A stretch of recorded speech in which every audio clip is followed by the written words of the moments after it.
संत स्वामी आचार्य श्री विद्यासागर जी महाराज की, गुरुनाम आचार्य श्री ज्ञान सागर जी महाराज की, हारिका गुरुमती आदर्शमती माता जी की, हारिका निष्कामती माता जी की,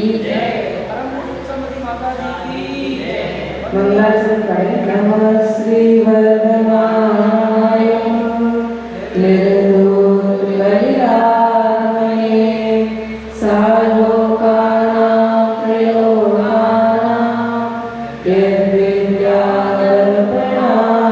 ते। पाठ करो। देशयामि समीचीनम्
संबंध दर्शन का 8 अंग चल रहा है। 7 अंग पूर्ण होकर 8वां अंग प्रभावना अंग के बारे में बताना है ना। तो संबंध दर्शन क्या है? क्या है संबंध दर्शन?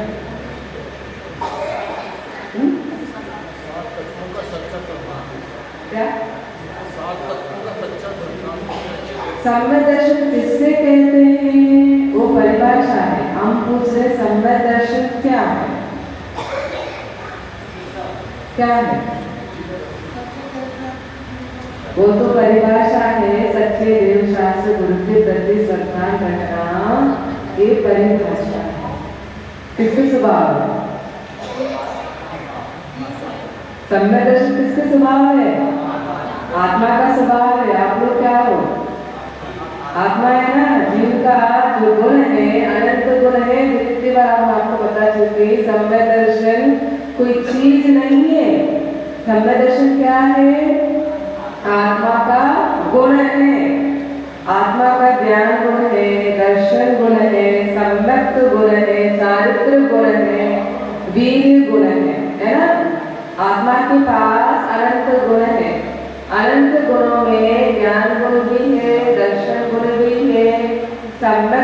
गुण भी है और चारित्र गुण भी है। सम्यक दर्शन क्या है? आत्मा का गुण है। सम्यक दर्शन क्या है? गुण है ना। तो आत्मा का गुण प्रकट नहीं हुआ है। क्यों नहीं प्रकट हुआ? क्यों नहीं प्रकट हुआ है आपका गुण? कर्मों से ढका हुआ है, इसलिए सम्यक गुण प्रकट नहीं हुआ। तो सम्यक गुण हम कैसे प्रकट कर सकते हैं? तो तब बताना, हम सच्चे देव शास्त्र गुरु के प्रति श्रद्धा रखेंगे, तब हमारा सम्यक दर्शन गुण प्रकट होता है ना। यही है ना, माने सच्चे देव शास्त्र गुरु के प्रति श्रद्धा रखना, तत्वों के प्रति श्रद्धा रखना, ये सब क्या है? सम्यक दर्शन है। ये काम आप करोगे तब आपका गुण प्रकट होगा। क्योंकि आत्मा का गुण कब प्रकट होता है? जब हम देव शास्त्र गुरु के प्रति श्रद्धा रखेंगे। श्रद्धा क्या है? सम्यक गुण की पर्याय है। श्रद्धा पर्याय है। आपने विश्वास रखा किसके प्रति? देव शास्त्र गुरु के प्रति। अभी इस रत्नकंड स्वाकाचार में उस सम्यक दर्शन के बारे में बताया है। क्या हो गया? जो सम्यक दर्शन के सम्यक दर्शन, सम्यक ज्ञान और सम्यक चारित्र के प्रति तीनों के बारे में रत्नकंड स्वाकाचार में बताया है। तो सम्यक दर्शन आपका मुख्य गुण है। तो सम्यक दर्शन से ही जैसे आपका सम्यक दर्शन विशुद्ध होगा, तब आपका ज्ञान गुण भी विशुद्ध परिणाम बनेगी, विशुद्ध बनेगी, आपके चारित्र गुण भी विशुद्ध होगा। कब? आपका सम्यक दर्शन जब विशुद्ध होता है।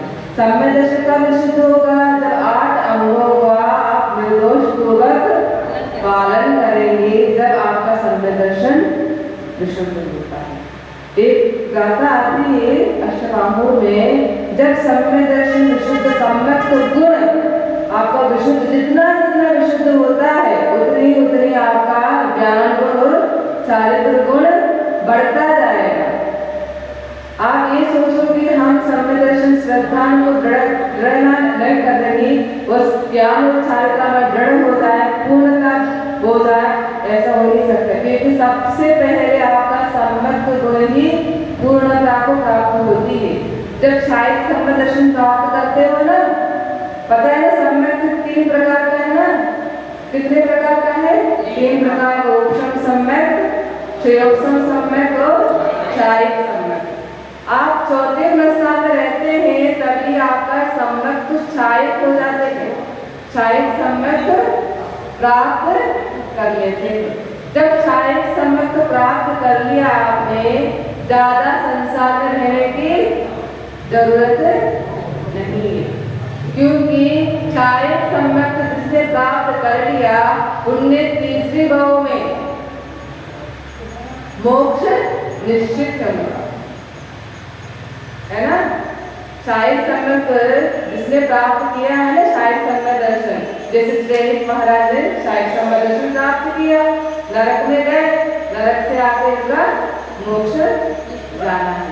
ज्यादा से ज्यादा 2 भाव रहता है, हमारे यहाँ से नरक में जाते हैं, तो देव में जाते हैं, वहां से आकर तो मनुष्य पर्याय प्राप्त करके मोक्ष फिक्स है उनका।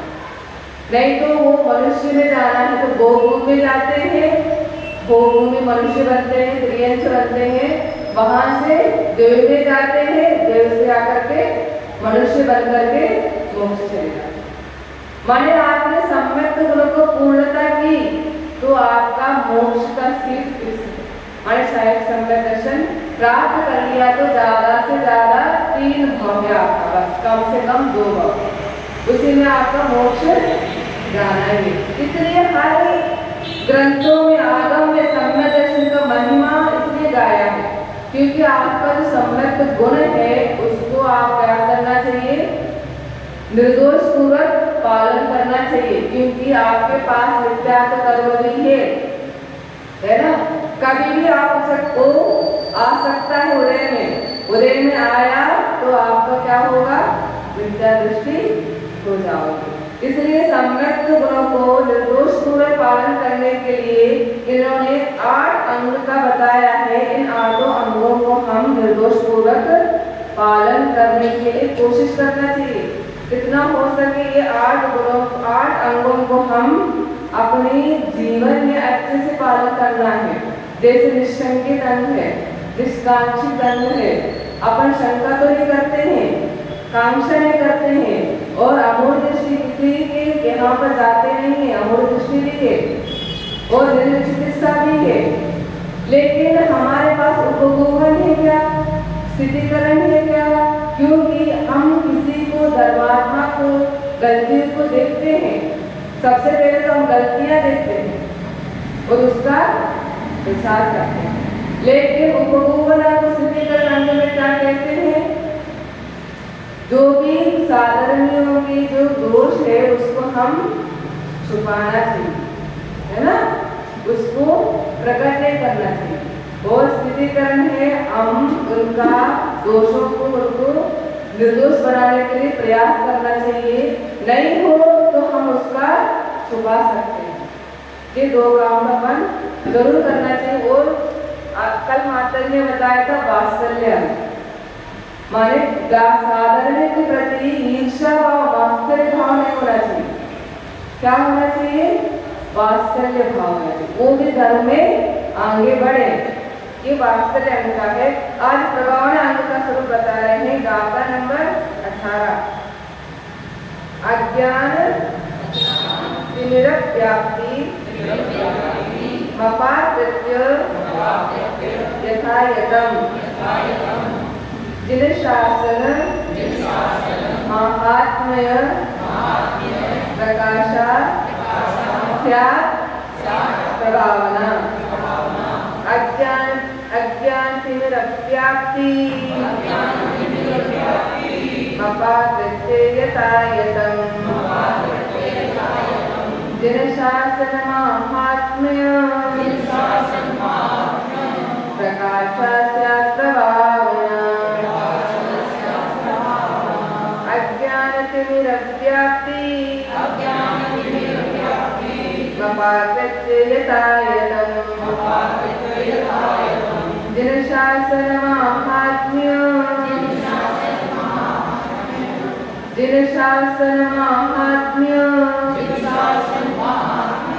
प्रकाशा प्रभावना। अज्ञान तिमिरव्याप्ति मपाकृत्य यथा यतम जिन शासन महात्म्य प्रकाशा प्रभावना। बोलो व्याप्ति मपाकृत्य यथा यतम जिन शासन महात्म्य प्रकाशा स्यात् प्रभावना।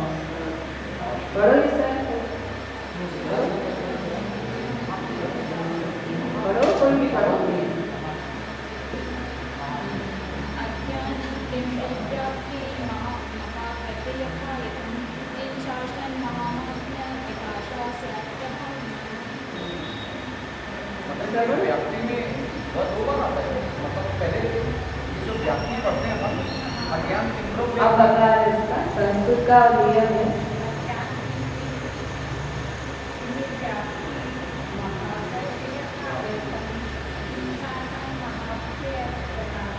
महात्म्य महात्म्य।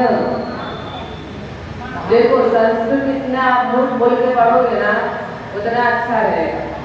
महात्म्य, महात्म्य नहीं महात्म्य, महात्म्य।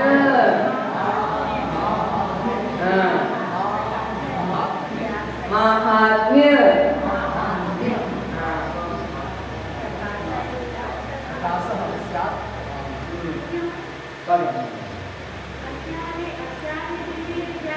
तिमिर व्याप्ति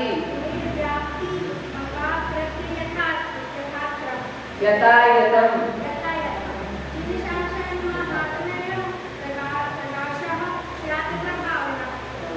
देखो संस्कृत में एक स्वराघात होता है, स्वराघात कहलाता है, स्वराघात। हाँ, जैसे तिमिर व्याप्ति है ना, आपकी गाथा में अज्ञान तिमिर व्याप्ति है ना, ऐसा आप पढ़ते हो भक्तामरक प्रणतमोमि है ना, ये स्वराघात कहलाता है। जैसे यहाँ पर आधे अक्षर आए हैं, तिमिर व्याप्ति है ना, व्याप्ति में बाद क्या है, आधा अक्षर है ना, और उसके पहले तिमिर, तिमिर में रा में रस्व स्वर है। आप लोग समझते हो रस्व स्वर, स्वर और व्यंजन, ये समझते हो ना, माने रस्व स्वर है, रस्व स्वर माने अ, रा में आ है ना, इसके बाद आधा अक्षर आया है, इसलिए इस आधा अक्षर को यहाँ पर भी बोलना चाहिए, यहाँ पर भी बोलना। स्वराघात माने द्वित्वोच्चारण, द्वित्वोच्चारण दो बार उच्चारण कहाँ होता है, रस्व स्वर के बाद आधा अक्षर आया हो, उसका आधा अक्षर को यहाँ पर भी बोलना चाहिए और इस तरह भी बोलना। तिमिर व्याप्ति, ऐसे भक्तामरक प्रणत, ऐसा समझ में आ गए। जे है ना गद्य में चलता है, पद्य में नहीं चलता। जैसे आपका तत्वा सूत्र है ना, तत्वा सूत्र कैसा है, गद्य में, पद्य में, बताओ गद्य में सूत्र कैसा है, ऐसा लिखा हुआ है, ये पद्य कहलाता है ना, वो गद्य कहलाता। एक दो होते हैं गद्य और पद्य होता है ना, पद्य क्या कहलाता है, हाँ जो राग में श्लोक लिखते हैं ना, 8-8 अक्षर से लिखना है, ये पद्य कहलाता है। और गद्य कहलाता है वो पढ़ते जाते हैं, जैसे टीका पढ़ते हैं ना हम लोग संस्कृत में, ऐसा लाइन से सेंटेंस पढ़ते जाने क्या है, गद्य। तो आपका तत्व सूत्र कैसा है, पढ़ते नहीं है, वो गाते नहीं है उसको बढ़ते हैं। कैसे बढ़ते हैं, सम्यक दर्शन ज्ञान चारित्राणि मोक्ष मार्गा। वहां आप एक स्वराघात नहीं कर सकते, आप वहां द्वित्वोच्चारण नहीं कर सकते। आप सम्यक दर्शन ज्ञान चारित्राणि मोक्ष मार्ग ऐसे नहीं पढ़ते, वहां सीधे सीधे पढ़ो सम्यक दर्शन ज्ञान चारित्राणि मोक्ष मार्गा तत्वात् श्रद्धानम सम्यक दर्शनम।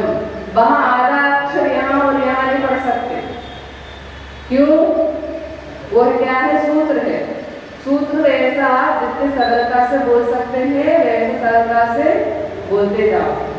और यहाँ पर क्या होना चाहिए, द्वित्व उच्चारण, नहीं तो आप लय बिगड़ जाएगी। यहाँ क्या है, विकारिका है, श्लोक है, 8-8 अक्षर की श्लोक है, तो 8-8 अक्षर का आपको पढ़ना है, तो आपका लय बिगड़ जाएगी। लय पढ़ना पड़ता है इसका, कैसे लय में पढ़ते हैं आप, वैसे वैसे नहीं पढ़ सकते। इसे अज्ञान तिमिर व्याप्ति मपाकृत्य यथायतम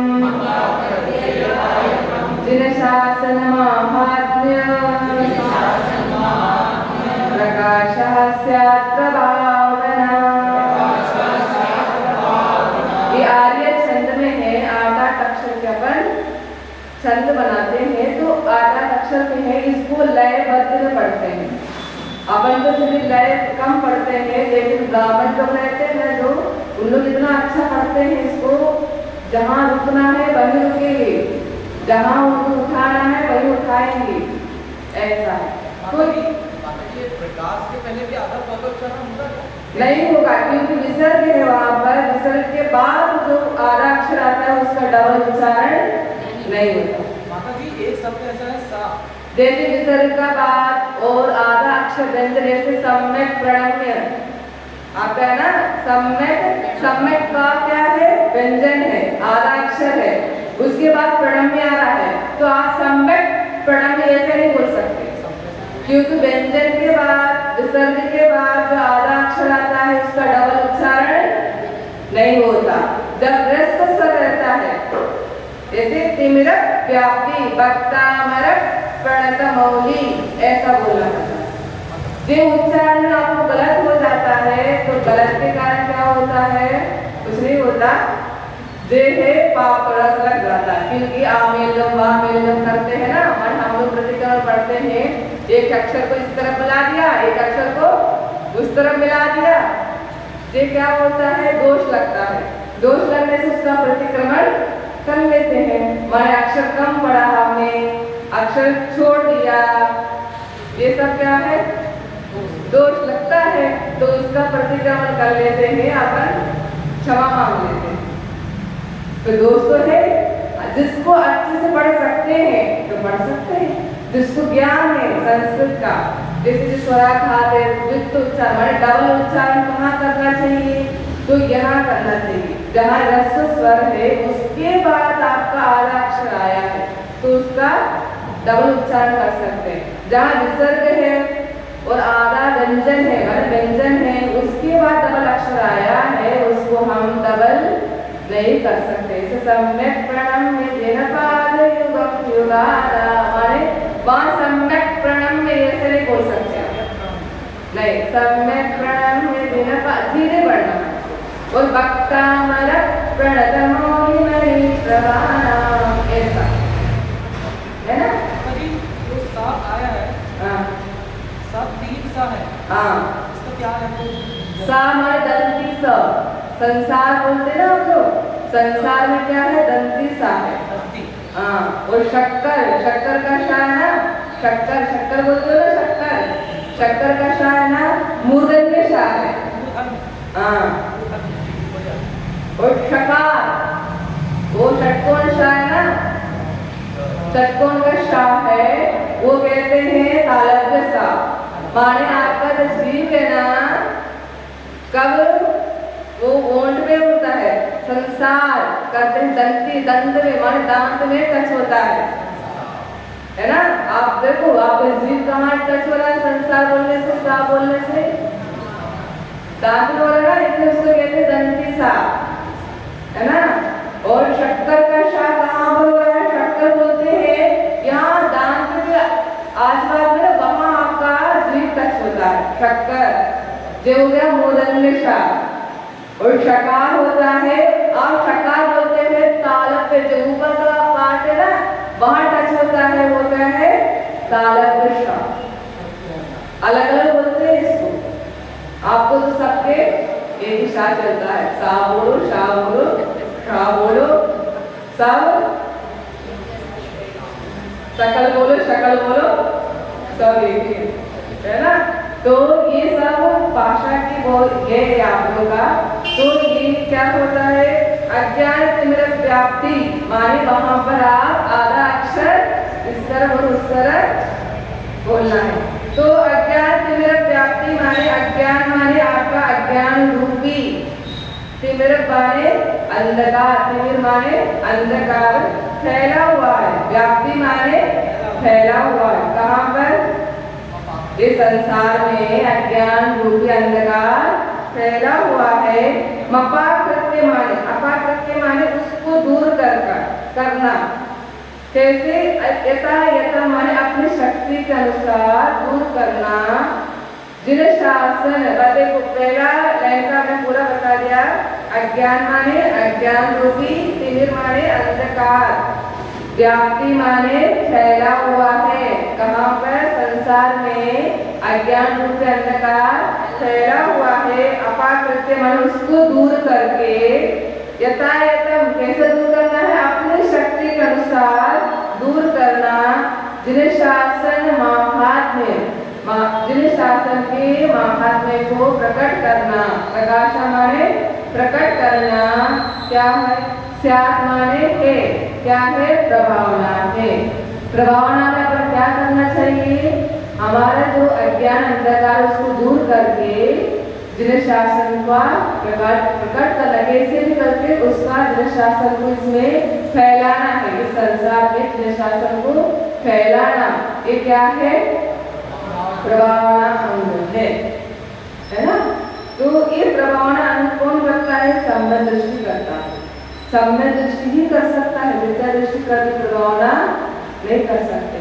सम्यक दृष्टि कैसे करता है? इसका उपाय क्या है? पूजा के माध्यम से, विधान के माध्यम से, चातुर्मास के माध्यम से, है ना, सत्संगों के माध्यम से, आपकी जो गांव में कहीं पर भी आपके अज्ञान फैला हुआ है, उस अज्ञान को हमें मिटाना है। तो हम इस कार्य को कर करके हम जिन शासन का प्रकट करेंगे। ये प्रभावना अंग है। ये कौन करता है? सम्यक दृष्टि ही कर सकता है। आप पूजा कर सकते हैं विधान के माध्यम से, पूजा के माध्यम से, और कहीं पर भी, जैसे आजकल आचार्य क्या करते हैं? हथकरघा के माध्यम से, है ना, और वो रोजगार हथकरघा के माध्यम से, प्रतिभा स्थली के माध्यम से आप लोग पूछ सकते हैं इसके माध्यम से प्रभावना कैसे होती है? बहुत प्रभावना होती है। इससे प्रभावना कैसे होती है? अहिंसा की प्रभावना होती है। अपना मूल धर्म क्या है? अहिंसा धर्म है। हथकरघा के माध्यम से इतनी अहिंसा के प्रचार होते हैं। आप लोग कुछ पता ही नहीं है। आप लोग बाहर कट जाते नहीं, यहाँ रहते हो तो बाहर जाते हैं तब समझ में आता है इसका कितना प्रभावना होती है। क्योंकि जो भी हथकरघा में रहते हैं, जो भी काम करते हैं, सब शाकाहारी होते हैं, पता आप लोगों को। और शाकाहार, एक व्यक्ति को आपने शाकाहार बना दिया, बहुत बड़ा पुण्य लगता है। आगम में लिखा हुआ है, इतना तुमने एक नया मंदिर बनाया, उसमें से इतना पुण्य नहीं लगता तुमने एक पुराना मंदिर को जीर्णोद्धार करवाया। और 100 मंदिर को तुमने जीर्णोद्धार कराया, उतना पुण्य नहीं रहेगा जितना तुमने एक व्यक्ति को शाकाहारी बनाया। बताओ कितना पुण्य लगता है? इतना मंदिर बनाने में पुण्य नहीं लगेगा, इतना एक व्यक्ति को शाकाहारी बनाने से पुण्य लगता है। क्योंकि उन्हें अपने जीवन में जितना जीवों को बचाता है, कितना हिंसा से वो अहिंसा पथ पे आ गया है, तो इतना शाकाहारी बन गया हो। इसलिए हमको पूजा और मंदिर बनाने से प्रभावना नहीं होती है। आचार्य को यही उद्देश्य है, प्लस अपने अहिंसा धर्म को पूरे में देश और विदेशों में फैलाना, बस उनका एक ही उद्देश्य है। इसलिए उन्हें एक देखो हथकरघा के माध्यम से कितने हजारों लोग शाकाहारी बने। आप लोग यहाँ पर है तो छत्तीसगढ़ में आप चंद्रगिरी जाओगे, राज्य से जहाँ विराजमान है वहाँ पर हथकरघा है। 100 लोग 108 लोग हैं वहाँ पर जो भी काम करते हैं वो आसपास के आदिवासी महिलाएं काम करती है। तो वहाँ पर जितनी आदिवासी 100 लोग भी काम कर रहे हैं, 150 लोग भी काम कर रहे हैं, सबके क्या है? शाकाहारी है। उनके घर वाले शाकाहारी है, जहाँ पैसा जा रहा है वहाँ शाकाहारी है। और जितने आप कपड़े पहन रहे हो, इस कपड़े में कितना हिंसा है बताएंगे, क्योंकि आपके कपड़े में जो मेटल डलता है वो कितना हिंसक से बनता है। क्योंकि आपके कपड़े कहाँ बनते हैं? मशीनों में। माने मशीनों में हजारों कपड़े एक दिन में बन जाता है। उस मशीन में कपड़े डालते हैं तो कपड़े के जो धागे हैं ना, वो धागा को कड़क करना पड़ता है। नहीं कड़क करेंगी तो मशीन में जैसे डालते हैं तो टूट जाते हैं। इस कारण उसको कड़क करने के लिए एक चीज डालते हैं, मेटल टैग। वो इतने हिंसक मूल है, वो हिंसक से वो बनाते हैं, उसके बाद वो कपड़े बनते हैं। तो लेकिन हथकरघा में क्या होता है, जो धागे डालते हैं ना, वो कड़क करने की जरूरत नहीं है, क्योंकि वो मशीन अपने हाथ से चलाते हैं उसको। वो इसमें इतना फोर्स नहीं होता, जैसे मशीन में होता है ना, ऐसे हथकरघा में फोर्स करने की जरूरत नहीं, अपने हाथ से बनाते हैं तो इसमें मेटल करने की जरूरत नहीं है। तो इसमें क्या होता है, अहिंसा इतनी पालन हो रहा नहीं हो रहा था। आजकल आप लोग ये सोच रहे हो आचार्य से इसके पीछे क्यों पड़े, हमारे कपड़ा तो उन्होंने उतार दिया, कपड़े त्याग कर दिया, लेकिन कपड़े के व्यापार कर रहे हैं। ऐसा करते कहते हैं, बहुत सारे लोग कहते हैं, लेकिन आचार्य सिर्फ एक ही उद्देश्य है, सिर्फ अहिंसा को प्रचार करना है। एक मूलाचार में गाथा भी आती है आर्यिकाओं को दूसरे घर में जाकर के क्या काम नहीं करना चाहिए। उसमें आता है सूत काटना, पहले सूत काटते ना, माने रोना नहीं चाहिए, भोजन नहीं पकाना चाहिए। दूसरे घर में जाकर के माने कहीं पर जाते हैं, कहीं रुकते हैं, तो आर्यिकाओं को ये काम नहीं करना चाहिए। गाथा में लिखा है, क्या लिखा है, दूसरे घर में जाकर अपना जो रहते हैं ना, उस घर में तुम अपने अध्ययन करो, अपना स्वाध्याय करो, अपना ध्यान करो, लेकिन दूसरे घर में जाओगे, कहीं पर भी जाओगे तो क्या नहीं करना चाहिए, उसका भी लिखा है। रोना नहीं चाहिए, भोजन नहीं पकाना चाहिए, उनके बच्चों को खिलाना नहीं चाहिए, क्योंकि स्त्रियों को रहता है ना ये काम सब। सूत काटना नहीं चाहिए, सूत काटना माने क्या, पहले सूत काटते ना, कपड़ा बनाते थे ना, सूत काटते थे, कपड़ा बनाते थे, वो भी करना नहीं चाहिए। आचार्य कहते हैं देखो आगम में लिखा है आर्यिकाओं को क्या काम नहीं करना चाहिए। तो पहले आचार्य महाराज जी इसका उपदेश देते थे, इसलिए मैं भी देता हूँ। आचार्य श्री सब लोग कहते हैं ना, कौन से आगम में लिखा है हथकरघा चलाओ, कहते हैं ना, आजकल जो पढ़े लिखे लोग रहते हैं उन लोग ये पूछते आगम में कहाँ लिखा है हथकरघा चलाओ, है ना, हथकरघा चलाओ, ये करो वो करो, कहाँ लिखा है। तब आचार्य हम लोग स्वयं बताया, आचार्य आगम का उदाहरण मूलाचार का जो गाथा में सूत काटना नहीं चाहिए, माने आचार्य कहते उसी शब्द से निकलता है। पहले के महाराज लोग इसी का उपदेश देते थे। आप लोग नहीं जानते हो, पहले इतिहास में जब महाराज आचार्य महाराज लोग रहते थे, उनसे पूछ के राजा लोग काम करते थे। पता आप लोगों को, जब कुछ उनका समस्या आ जाते हैं, कुछ भी हो जाता है राज्य में, तो तुरंत कहाँ जाते हैं, जैन मुनियों के पास जाते हैं, क्योंकि जैन मुनियों के पास इतना नीति है और इतना उनके पास दिमाग है, तो वो सब कुछ सॉल्व कर देते हैं। कोई भी प्रॉब्लम है तो उनको बता दो, बता देते हैं आपको ऐसा करना है, ऐसा करोगे तो आपको अच्छा हो जाए। क्योंकि एक तो निमित्त ज्ञान रहता था पहले के आचार्य महाराज लोगों का, निमित्त से भी बता देते हैं आपको ये काम करने से अच्छा हो जाएगा, ऐसा करके। तो आचार्य महाराज इसलिए किस माध्यम से प्रभावना करते हैं, किसके माध्यम से, अहिंसा धर्म का प्रभावना होना है, तो एक तो हथकरघा करते हैं। और आज प्रतिभा स्थल खोल दिया, क्यों खोला है, आज लड़कियों को कहीं सुरक्षा नहीं है। आप लोग कहीं पर भी जाके देख लो, कॉन्वेंट में आजकल जो कोएजुकेशन हो रहा है, तो इतना आप लोग आज देखोगे, हम लोग सड़क में जाते हैं, कहीं पर कोचिंग सेंटर है, कहीं पर हम लोग देखते हैं 4 लड़के लोगों के बीच में 2 लड़कियां रहती हैं, वो 4 लड़कियां हैं तो लड़के रहेंगी। क्यों, आजकल क्या हो गया, मॉडर्न हो गया, लड़कियां और लड़के पढ़ने के मॉडर्न हो गए। हमें तो कुछ नहीं होता, कुछ नहीं होता है, क्या होता है, आप लोग पुराने जमाने को, हम तो नहीं जानते। सोचो आप लोग, पहले गुरुकुल पद्धति थी, आचार्य से कहते थे पहले लड़कियां और लड़के लोग कहाँ पढ़ाई करते थे, पता है आप लोगों को, लड़के लोग मुनि महाराजों के पास रह करके पढ़ाई करते थे, और लड़कियां आर्यिकाओं के पास रह करके पढ़ाई करते थे। आजकल क्या होता है, बस को एजुकेशन में डालो, उसके बाद जब बिगड़ जाता है पूरा, जब हाथ से निकल जाते लड़कियां और लड़के लोग का साधुओं के पास ले आते हैं, माता जी बात ये बता दो, इसको समझाओ, क्या समझाए बताओ। जब हाथ से निकल चुका है, तुम छोटे में ले आते, फिर भी हम कुछ समझा दे, अब बड़े होने पर क्या समझाए, है ना। ये सब आप ही लोग बिगाड़ते हो बच्चों को, बच्चे नहीं बिगड़ते, क्योंकि आज का जनरेशन जैसा हो गया ना, नहीं बच्चे विदेश नहीं जाएंगे तो क्या है, हमारा इज्जत कम हो गए, ये सोचते हैं ना।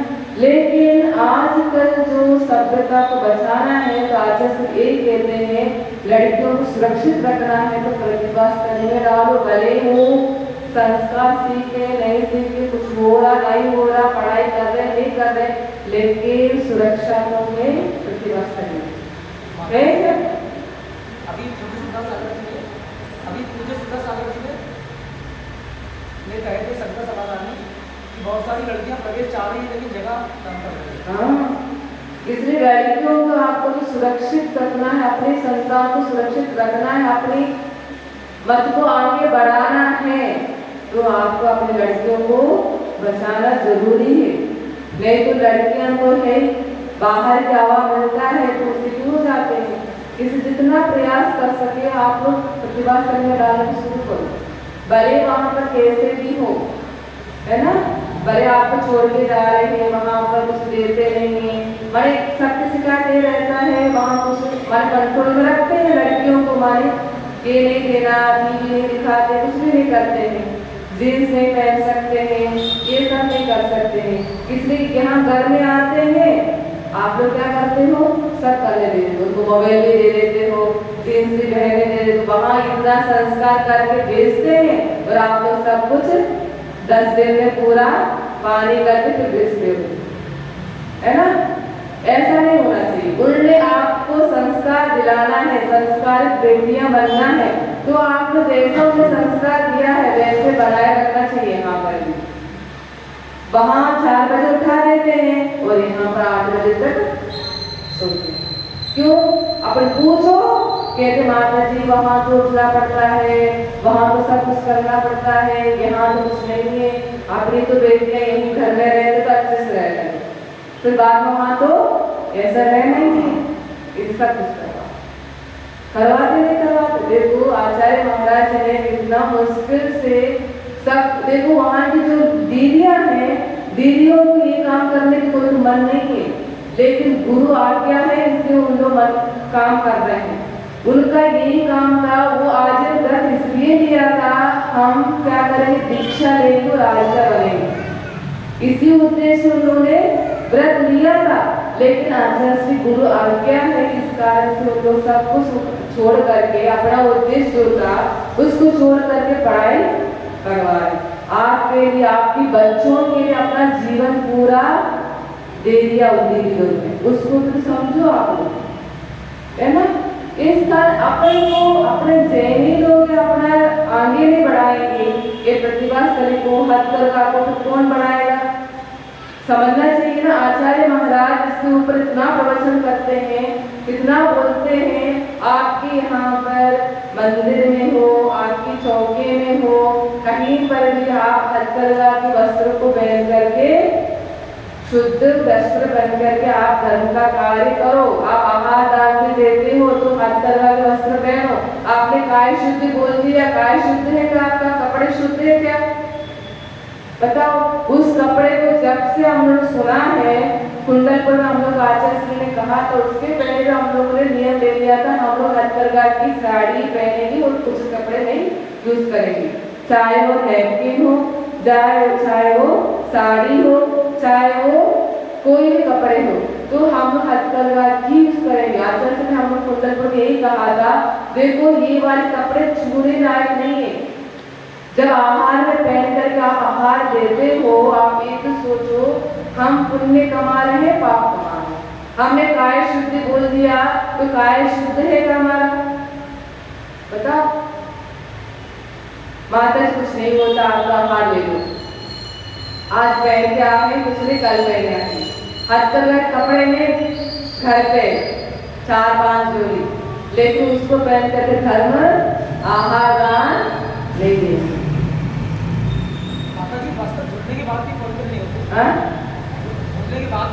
नहीं, आपकी में जो पेंडोटाइल गला हुआ है, हिंसक है, वो जितने भी वहाँ काम कर रहे हैं सब कुछ कौन है, आपकी पैसा कहाँ जा रहा है, हिंसा में जा रहा है। ये समझ लो आप ये सोचते हो हम ये कपड़ा खरीदेंगे तो कम पैसे में खरीदते हैं, वो कपड़े खरीदेंगे तो ज्यादा पैसा लग रहा है, फिर आपका ज्यादा पैसा लगते हुए भी वहां पर पूरा कहाँ जा रहा है? अहिंसामय हो रहा है। आपका पैसे कहाँ जा रहे हैं? अहिंसा लोगों के पास जा रहे हैं। और यहाँ आप देवोगे तो वहां कहाँ जा रहा है? हिंसा, लोग हिंसक थे और हिंसा में आपके पैसे जा रहे हैं। इसलिए आप लोग सोच लो, आचार्य श्री इसके माध्यम से प्रमाण करते हैं, क्योंकि आजकल जो अज्ञान फैला हुआ है, आप लोग कौन से समझ रहे हैं क्या है? आप लोग आज तक हथकरघा नहीं पता होगा, आज हमने इतना डिटेल बताया है ना। हथकरघा क्यों है? पहले भारत में हथकरघा ही मुख्यतः था, मुख्यतः यही थी ना, हथकरघा के कपड़े पहनते थे। और आचार्य से यही कहते हैं हथकरघा कपड़े पहनने से क्या होता है? स्वस्थ रहते हैं। एक तो आपकी काय शुद्धि रहती है, दूसरा स्वस्थता रहती है ना।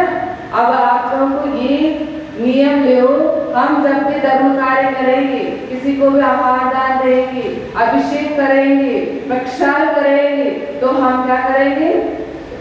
शुद्ध वस्त्र और हथकरघा के वस्त्र पहन के हम एक साथ काम करेंगे, तो इसमें पुण्य लगेगा।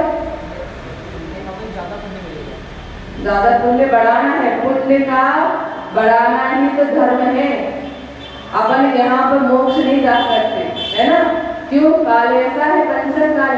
यहाँ पर आप पुण्य बढ़ाओगे, आगे आपको द्रव्य क्षेत्र काल भाव ऐसा मिलेगा, जो उत्सर्ग का तीसरा काल मिलेगा, तो आप वहां से मोक्ष जा सकते हैं। नहीं तो आप यहाँ पुण्य नहीं बढ़ाया, जितना मिला उतना ही रख लिया आपने। आपने यहाँ जैनपुर में जन्म लिए हैं, किस कारण से लिए बताओ? आपका पहले पूर्व भाव में आपने कुछ पुण्य किया, इससे तो जैन धर्म मिला आपको, है ना। तो उस पुण्य को और बढ़ाना है ना, नहीं बढ़ाओगे, उस पुण्य को भोग लिया, उस पुण्य से आपने क्या बंध किया? पापानुबंध पुण्य कहलाता ना। एक पुण्यानुबंध पुण्य होता है, एक पापानुबंधी पुण्य होता है। ये क्या कहलाता है बता? माने आपने पुण्य से यहाँ आए हैं, यहाँ जैन धर्म, यहाँ आके आपने उस पुण्य को विषय कषाय में लगा दिया, तो आपको क्या अनुबंध होगा? पापानुबंधी पुण्य। क्या है? आपका पुण्य किसका अनुबंध किया? पाप का अनुबंध किया, इसलिए क्या हो गया? पापानुबंधी पुण्य। और पुण्यानुबंध पुण्य क्या होता है? देखो आचार्य भी वही जैन कुल में जन्म लिए हैं, पुण्य से तो लिए हैं वो, तो पुण्य हर क्रियाओं में क्या किया? पुण्य का अनुबंध किया, इसलिए उनका पुण्य कैसा है? पुण्यानुबंधी पुण्य। अब सोचो, हमें अपने पुण्य को पापानुबंधी पुण्य करना है, पुण्यानुबंधी पुण्य में करना है। जैसे अभी कौन पाटनी जी जो संघ में सबको जानवर देते हैं, उनका वो भी पुण्य है, पुण्य से तो वो अमीर बने हैं, है ना। पुण्य से जैन कुल में जन्म लिए, वो कर सकते, कुछ नहीं कर सकते हो, फिर भी उन्हें अपने पैसे को कहाँ लगाते हैं? पुण्य में ही लगाते हैं। उनको आप उनको देखना बहुत सिंपल रहते हैं, वो उनकी वाइफ भी देखो आप, हमेशा सिंपल रहती है, बहुत ज्यादा करती नहीं है और हमेशा आहार दान देती है। अभी चातुर्मास में वो सभी जगह जाएगी, आहार दान देगी। और जहाँ उनको मौका मिला आचार्य के पास कलश लेना है, आचार्य के प्रोजेक्ट में जो करना है, उन करोड़ों रुपया दान देते हैं आचार्य के। क्या है वो? पुण्यानुबंधी पुण्य है ना। वो भी तो श्रावक है, आप भी श्रावक हो, है ना। ऐसे अपना पुण्य जो मिला है उसमें से पुण्य को बढ़ाना है, तो पुण्यानुबंधी पुण्य आपको करना है। तो गया अज्ञान पुण्यानुबंधी पाप। जो गरीब व्यक्ति है, हमारे दक्षिण में एक गरीब व्यक्ति था, उसके बाद कुछ भी नहीं है, क्योंकि वहाँ बाढ़ आती है बहुत ज्यादा, तो बाढ़ में उनका घर सब कुछ निकल गया। बेचारा वो क्या करता था, उनकी यहाँ पर बेटी है, वाइफ पत्नी है, वो है, तीनों थे, तीनों ने कई खेतों में काम करते थे, गन्ना के खेत में काम करते थे। खेत वालों ने वहीं पर उनको घर बनाने दे दिया, वहीं घर बनाते थे। उन तीनों ने ये संकल्प लिया महाराज से, तीनों ने प्रतिमा ले ली। सोचो, तीनों ने, एक को तो 7 प्रतिमा है, एक 5 प्रतिमा है, एक 2 प्रतिमा है, ऐसा। एक दादी भी थी, उनको भी प्रतिमा है। वहां पर वो रहते हुए वो प्रतिमा लेकर के वो अपना जीवन बिता, देखो पाप कर्म को से वो गरीब बने, लेकिन उनने प्रतिमा ले लिया और वही खेत में रह करके वो सब काम करते थे, अपने हाथ से शुद्ध बनाना। भाई कुआं तो है वहां से पानी खींचना और अपने चूल्हे में अपना सब काम करना और शुद्ध बनाना और शुद्ध खाना। प्रतिमा लेकर के उनने अपना पुण्य बढ़ाया, बताओ। और वहां गन्ने के खेत में काम करते थे और जितना पैसे बचते थे उस पैसे को लेके आया आचार्य के पास। कितने 30-75 हजार, कितने हजार नहीं मालूम, कितने पैसा ले आए थे। जब आचार्य के पास नेमावर में वहां की पूरी दक्षिण की प्रतिमादारी को बुलाया आचार्य ने, तब उन लोग सब आए थे, उसमें पूरी प्रतिमाएं थी, प्रतिमादारी लोग थे। सब लोग बैठ के आचार्य उनको प्रतिमा विज्ञान के बारे में क्लास ले रहे थे। तब वो व्यक्ति उठ के बताता था हमें दान देना है। वो अपना जीवन में 75,000 कितने रुपये बचा के ले आए और उन्होंने कहा आचार्य से मुझे दान देना। बताओ ये क्या है? पुण्यानुबंधी, पुण्यानुबंधी पाप है ना। पाप के वजह से गरीब व्यक्ति है और दूसरे के यहाँ काम कर रहे हैं, लेकिन उनने अपना जीवन इतना पुण्य कमाया। एक तो उन्हें प्रतिमा ले लिया, प्रतिमा लेने के बाद असंख्य पूरी निर्जरा कर्मों की होती रहती है प्रति समय। 5 साल जिनको हो जाते हैं, क्योंकि संकल्प ले लिया है हम शुद्ध भोजन करेंगे और पूजा करके ही, दर्शन करके ही हम भोजन करेंगे। ये संकल्प लेने के बाद क्या होता है? असंख्य पूरी कर्मों की निर्जरा होती है, उनका हमेशा पुण्य का बंद हो रहा है।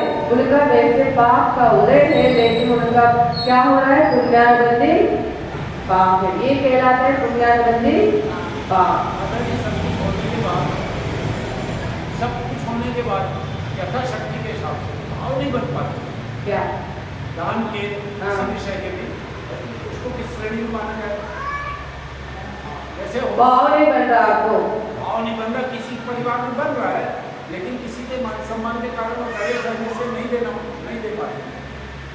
परिवार में होता है किसी के भाई कैसे बिना दिया पूछना था, भाव एक के बने, लेकिन वो सर्विस के कारण नहीं दे पा रहे, तो इसको किस श्रेणी में लिया?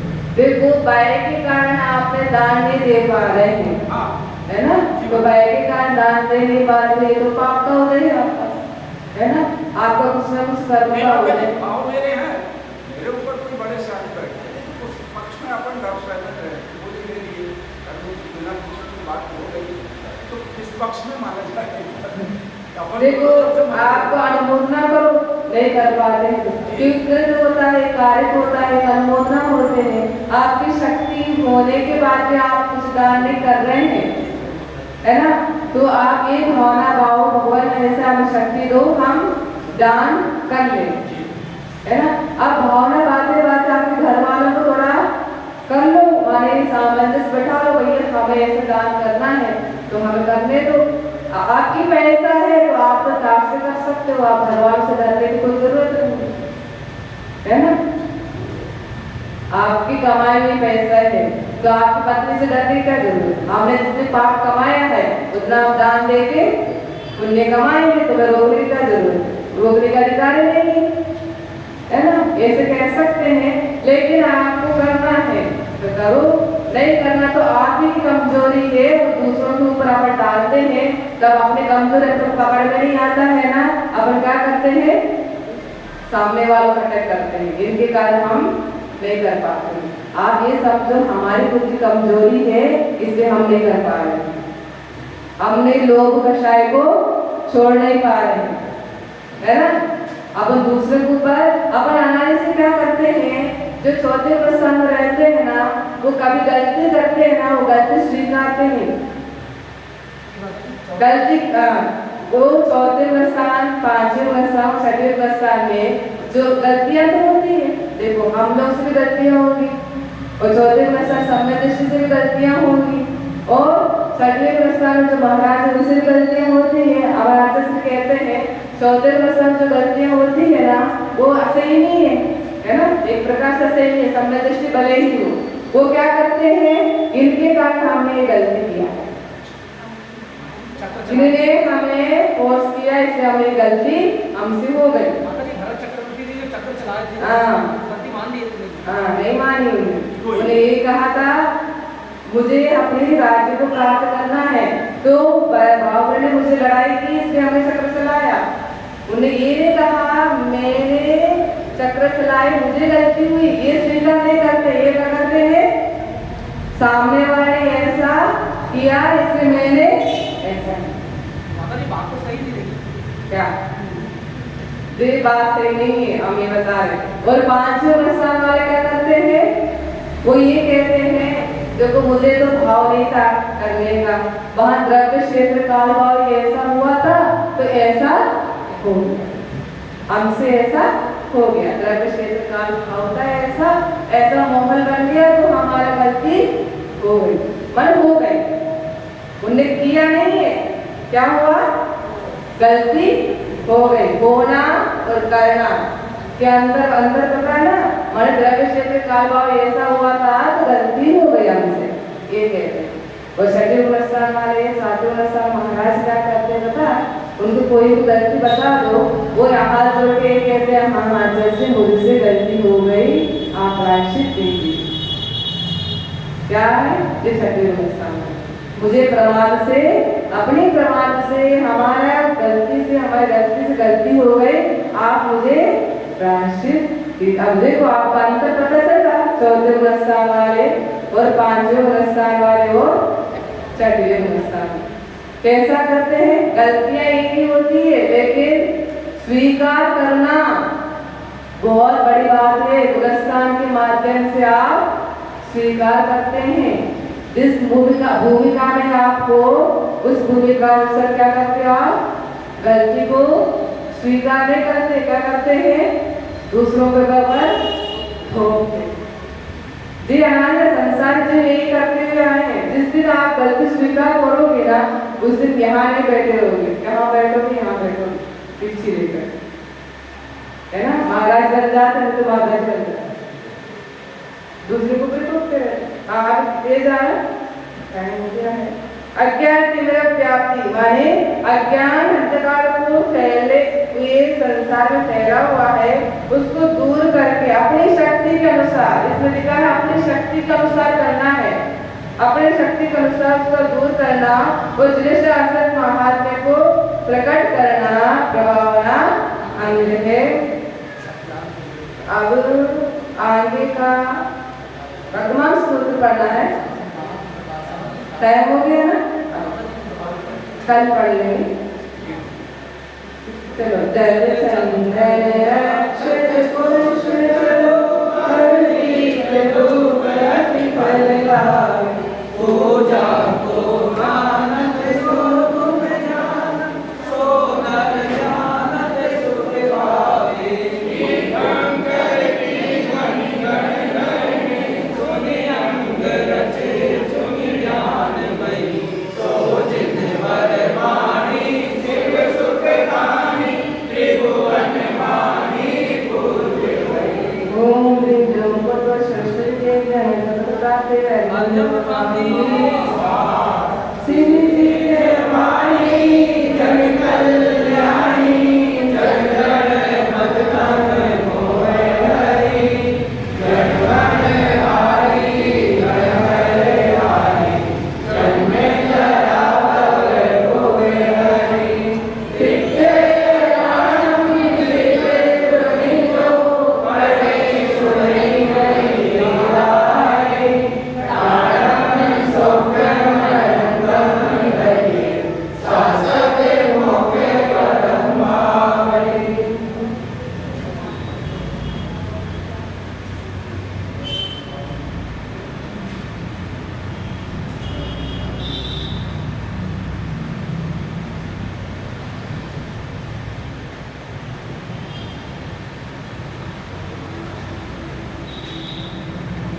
गुरु पातशाह की वाणी माता की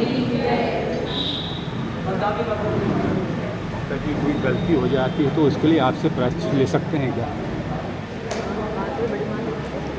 बड़ी माता है।